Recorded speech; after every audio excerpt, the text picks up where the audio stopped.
So you want to prioritize your mental health, but what does that really look like? What are the key pieces of this, the foundations of mental health that you can be nurturing in your life?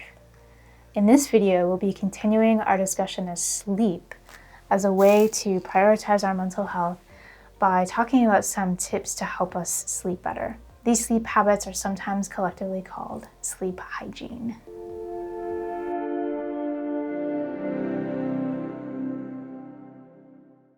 My name is Dr. Parke. I'm a psychologist for youth, and here at Through the Waters, we nurture youth mental health. Now, there's a great painful irony to today's topic, which is that I did not sleep very well last night. I only got like 3 or 4 hours of sleep.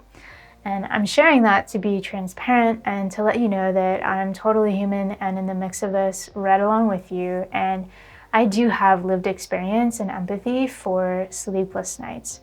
Now, typically overall in my life, I do have pretty good sleep from night to night if you look at it over the long term, but not last night, nope.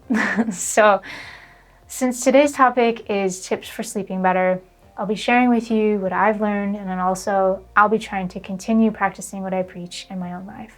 The fancy therapist term for good sleep habits or sleep tips is sleep hygiene. So what are some of those good habits? I'm going to go through 8 tips for better sleep relatively quickly in an attempt to be concise here. As with any mental health topic, everyone's situation is different, so let's take each of these tips with a grain of salt and see how we might flex the recommendations to suit our own situation. Number 1, try to keep your sleep schedule relatively consistent.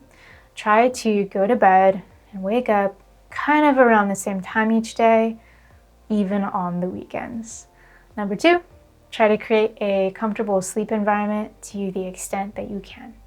That might include keeping your room dark, quiet, and at a comfortable temperature. Or clothes that are comfy and have a comfy mattress and pillow if you can. Number 3, limit your screen time on your phone, computer, TV, any other devices at least 1 hour before bedtime. The blue light from our devices can impact our body's ability to sleep. During the day, I also try to keep all my devices on the lowest light setting possible. Tip number 4 is to limit caffeine, alcohol, heavy meals, or drinking lots of liquid before bed. That way you're less likely to be digesting a lot or needing to use the bathroom at night.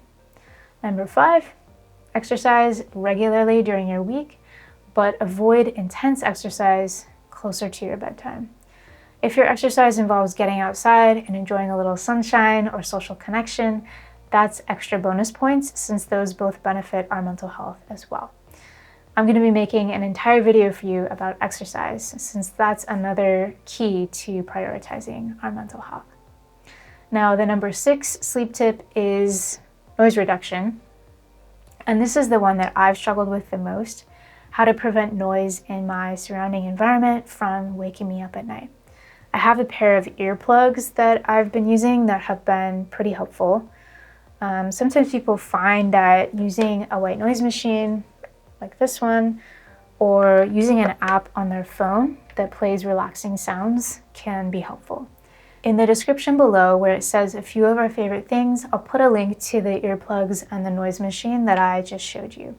I actually use those during the day as well to help me focus when my environment is pretty noisy around me. Number 7, have a bedtime routine that relaxes you and teaches your brain and body that it's time to calm down and go into low power mode. You might read a book, enjoy a cup of herbal tea, or journal on paper for a few minutes.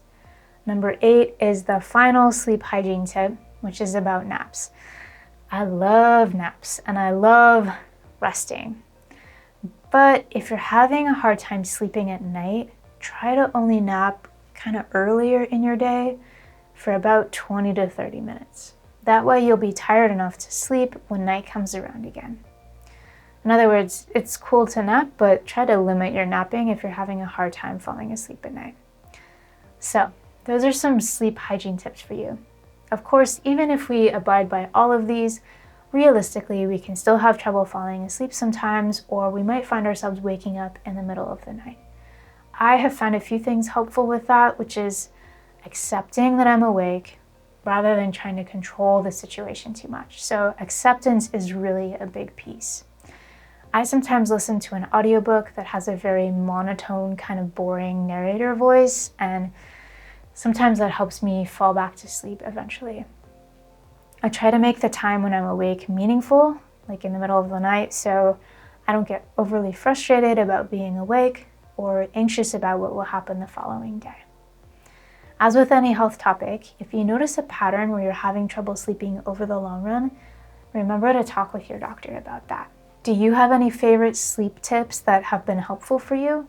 Let us know in the comments.